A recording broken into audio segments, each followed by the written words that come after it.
ہاں انتم اولئک تحبونہم ولا یحبونکم، یہ قرآن کریم دیکھو واضح طور پر ایک ایک لفظ بتا رہا ہے۔ ایک دوسری جگہ پہ اللہ تعالیٰ فرماتے ہیں یا ایھا الذین آمنوا، سورہ توبہ میں، یا ایھا الذین آمنوا، اے ایمان والو، لا تتخذوا عدوکم، عدوی وعدوکم اولیاء، لا تتخذوا، نہ بناؤ، عدوی، میرے دشمن کو، اللہ فرماتے ہیں میرے دشمن، یہ کفار میرے دشمن ہیں، ان کو مت بناؤ، وعدوکم، تمہارے دشمن، تمہارے بھی دشمن ہیں، میرے بھی دشمن ہیں، اولیاء، دوست، ان کو دوست مت بناؤ، ان کو دوستیاں مت کرو، یہ سورہ توبہ میں۔ اور ایک جگہ بھی ہے کہ فرمایا یا ایھا الذین آمنوا لا تتخذوا الیہود والنصارى اولیاء،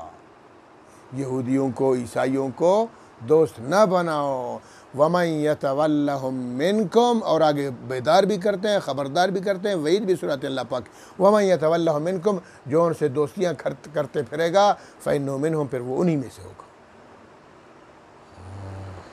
جو کفار سے دوستیاں کرتا پھرے گا وہ انہی میں سے قیامت کے دن اٹھے گا، فإنہ منہم، قرآن کہتا ہے بھائی۔ تشریف فرمایا ہاں انتم اولئک تحبونہم، ہاں انتم، ہاں انتم، ہاں عربی کا لفظ ہے، سنو، ہاں خبردار، خبردار، انتم، تم جو ہے نا، اولئک، یہ جو کفار ہیں،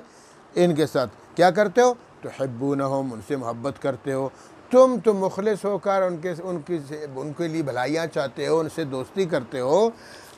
لیکن ولا یحبونکم، وہ تم سے دوستی نہیں کرتے ہیں، تم ان کا بھلا چاہتے ہو، وہ تمہارا برا چاہتے ہیں، تم ان کے لیے اچھی اچھی چیزوں کو پسند کرتے ہو، وہ تمہارے لیے گندی چیزوں کو پسند کرتے ہیں۔ فرمایا تحبونہم، تم ان کو اچھی چیزیں پسند کرتے ہو، ان کے لیے اچھے مشورے دیتے ہو ان کو، ولا یحبونکم، لیکن وہ تمہیں اچھے مشورے نہیں دیتے ہیں، وہ تمہیں گندے مشورے دیتے ہیں تاکہ تم لوگ پھنس جاؤ کہیں۔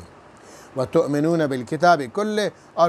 اور تم تو ایمان لاتے ہو بالکتاب، کتابوں پر، کل، ساری،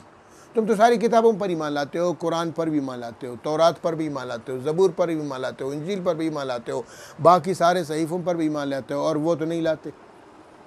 بہت بڑا فرق ہے نا، زمین آسمان کا فرق۔ وہ تو مانتے ہی نہیں ہیں۔ عیسائی تو کہتے ہیں کہ ہم تو انجیل کے سوا کسی کتاب کو نہیں مانتے ہیں، یہودی کہتے ہیں کہ ہم تو جناب اس کے سوا،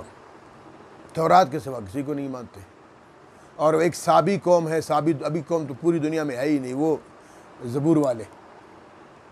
وہ تو ہے ہی نہیں دنیا میں، نیست و نابود ہیں، لیکن اگر وہ بھی ایک زمانے میں تھے تو وہ بھی تو کہتے ہیں ہم صرف زبور کو مانتے ہیں، زبور کے سوا کسی کو نہیں مانتے۔ یہ ہندوؤں کو دیکھو، کہتے ہیں ہم وید کو مانتے ہیں، وید کا قرآن میں تو کوئی ذکر ہی نہیں ہے، پتہ نہیں کب کی کتاب ہے، سچی بھی ہے کہ نہیں ہے، تو آسمانی ہے کہ یا نہیں ہے، اگر ہے بھی تو انہوں نے توڑ مروڑ کے بیڑا غرق کر دیا اللہ قیامت کا، تو وہ کہتے ہیں ہم وید کو مانتے ہیں، وید کے سوا کچھ نہیں مانتے ہیں۔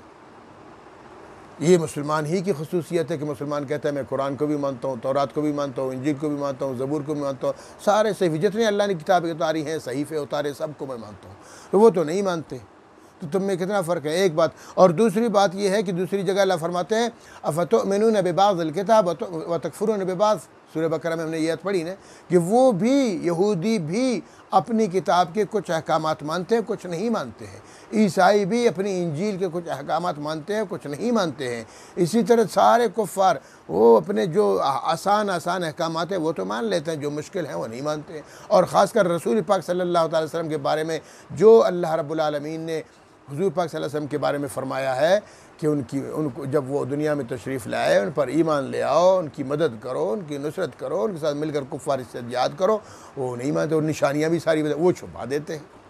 تو اس لیے فرمایا فتؤمنون ببعض الکتاب وتکفرون ببعض، کچھ کو تو کچھ احکامات کو تو اپنی کتابوں کا بھی مانتے اور کچھ نہیں مانتے، تم تو ساری احکامات کو مانتے ہو اور پھر ساری کتابوں کو مانتے ہو، تو تمہارا ان سے کیا جوڑ ہے، کیا لینا دینا ہے، تو ان سے دوستی کرنی ہی نہیں ہے۔